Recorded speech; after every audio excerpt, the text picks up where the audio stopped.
কবি নজরুল বিষে ভীমরুল অগ্নি বিনা যে তুমি, আতশী রাগিনী বাঁশিতে তুলে যে স্বাধীন করেছ ভূমি। মশির সমরে সীমারের জাতি বিলেতি বিদায় করে, পুষ্পের হাসি পৌঁছে দিয়েছ মুক্তিকামীর ঘরে।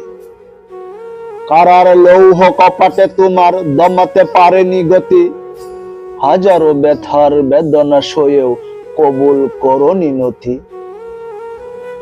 সাহসের সীমা সীমাহীন রেখে ভয়ের ঊর্ধ্বে উঠে, রেখেছ শশীর উন্নত করে পিশাচে পরনি লুঠে। মশির খোঁচাতে বিষ বাড়ি ঢেলে বিষাদ করেছ জারে, চাটুকেরা ফের বেশরম হয়ে কুর্নিশ করে তারে। তো পাঠ করছিলাম হাফেজ মাশকুর রহমান ভাইয়ের লেখা কাজী নজরুল ইসলাম কবিতাটি। সবাইকে ধন্যবাদ। সবাই ভালো থাকবেন, সুস্থ থাকবেন। আসসালামু আলাইকুম।